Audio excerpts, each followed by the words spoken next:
Hello दोस्तों। आज मैं आप सबको एक स्टोरी सुनाता हूँ। अपने किसी एक दोस्त के बारे में सोचो जो पिछले 18 सालों से तुम्हारे साथ है। हर खुशी में, हर मुश्किल में तुमने उसे अपना सब कुछ दिया, अपना टाइम, पैसा, इमोशन, सपोर्ट, सब कुछ। फिर एक दिन उसकी ज़िंदगी में सब सही हो गया और फिर वो जाते जाते आपको बोला कि यार तुझसे तो मेरा असली काम था ही नहीं। ये स्टोरी मैंने आपके दोस्त के लिए नहीं बताई, ये स्टोरी आरसीबी के लिए थी। 5 नवंबर 2025 एक ऐसी बात सामने आई जिसको सुनकर सब आरसीबी फैन का दिल टूट गया होगा। आरसीबी इंडिया की सबसे ब्रिलियंट फ्रेंचाइजी है। नहीं, मैं सीरियसली बोल रहा हूँ। 18 साल में सिर्फ एक ट्रॉफी, बार बार हारी, बार बार उठ के आई, फिर भी फैंस बढ़ते रहे, ब्रांड वैल्यू बढ़ती रही। ये सच में ब्रिलियंट है यार, जेन्युइनली। सिर्फ एक प्रॉब्लम है कि ये ब्रिलियंसी क्रिकेट की नहीं बल्कि बिजनेस की थी। और अगर इस बात को आपने समझ लिया तो आपको पता चलेगा कि आपको फैन नहीं बल्कि कस्टमर बनाया गया था और एक प्रोडक्ट थे आप। और वो प्रोडक्ट आज भी मार्केट में बिक रहा है और आज मैं ये बात प्रूव कर दूंगा। और अगर आप एक आरसीबी फैन हो तो पूरा सुन के जाओ, ये वीडियो स्पेशली तुम्हारे लिए है। Mastermind, mastermind.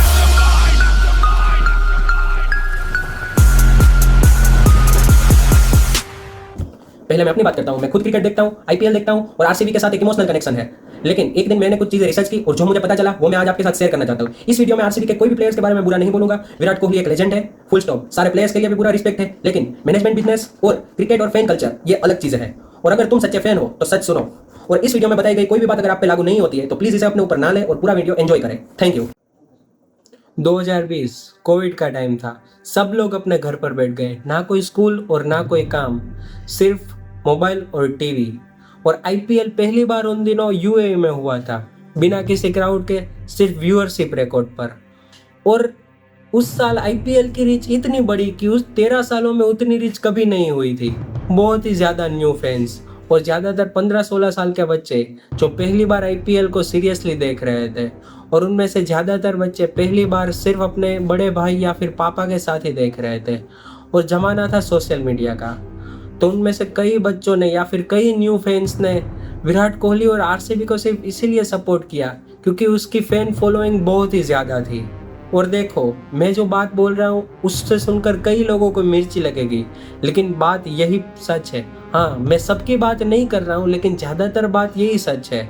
और मैं गारंटी ले सकता हूँ, अगर उन कोविड फैंस को आप पूछोगे कि आरसीबी में विराट कोहली के पहले कप्तान कौन थे, उस सबको नाम भी नहीं पता होगा।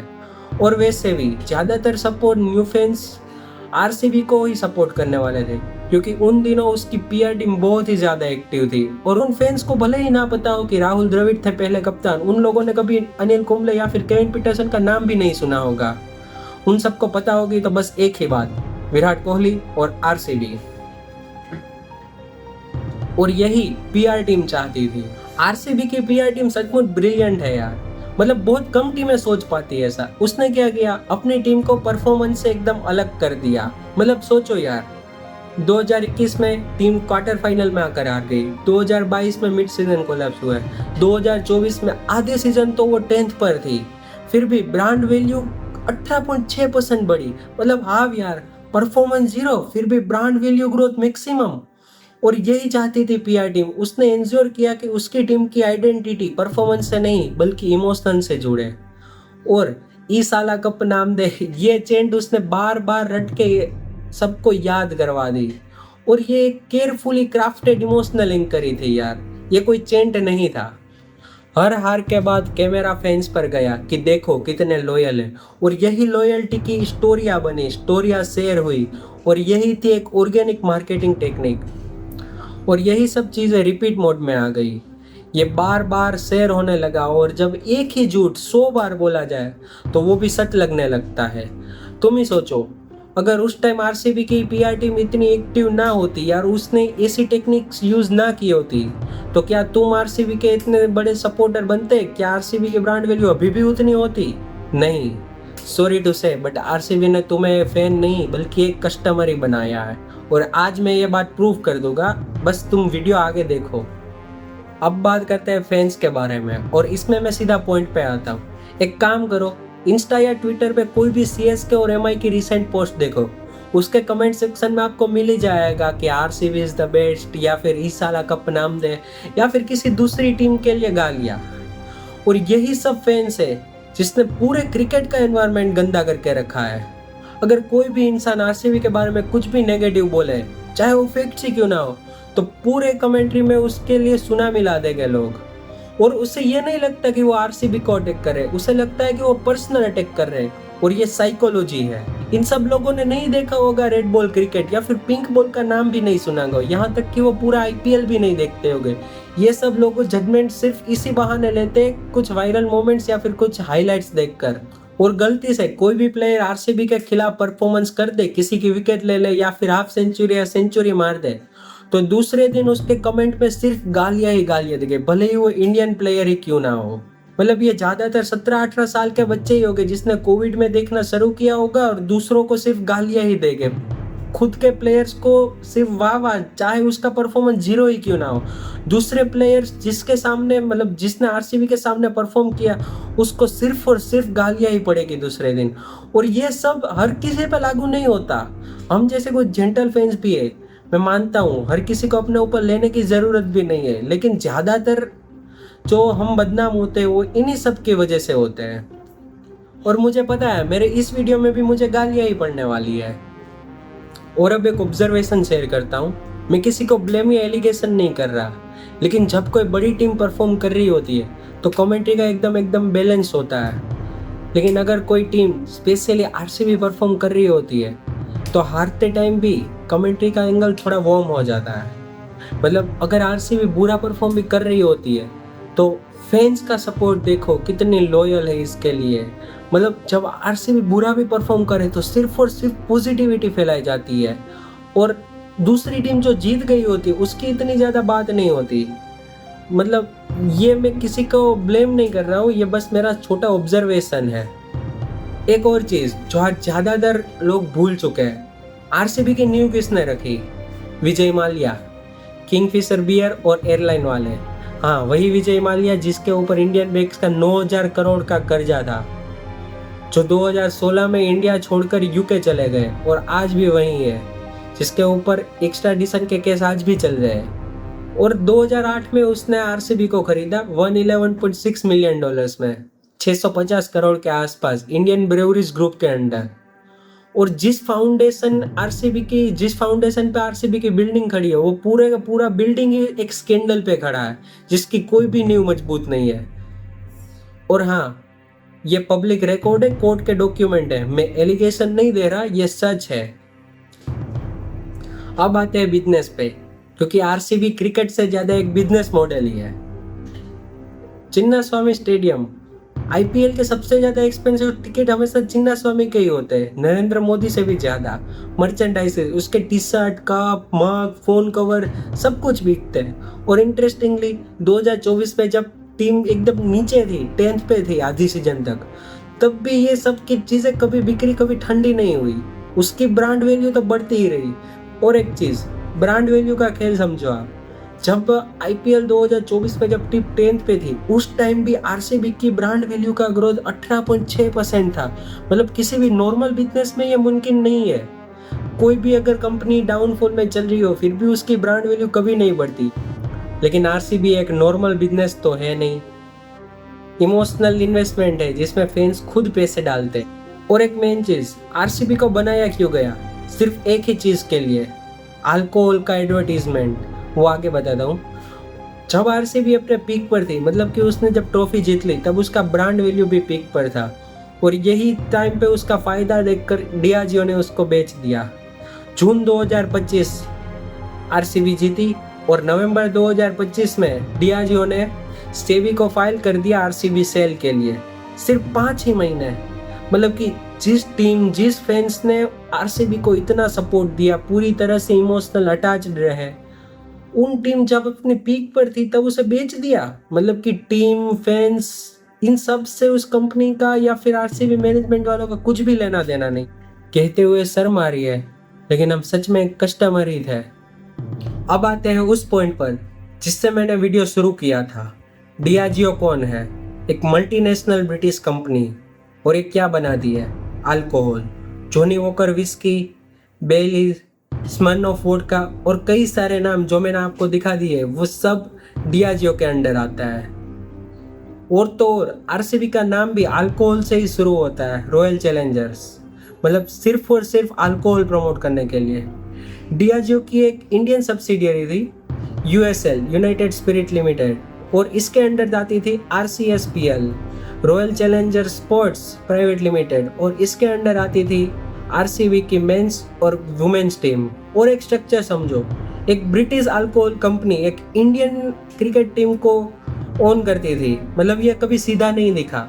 और 5 नवंबर 2025 को यूएसएल के एमडी और सीईओ प्रवीण सोमेश्वर जी ने सेबी को एक ऑफिशियल फीलिंग लिखी, जिसमें उसने लिखा RCSPL has been valuable and strategic asset for USL. However, it is non-core to our Alcobev business.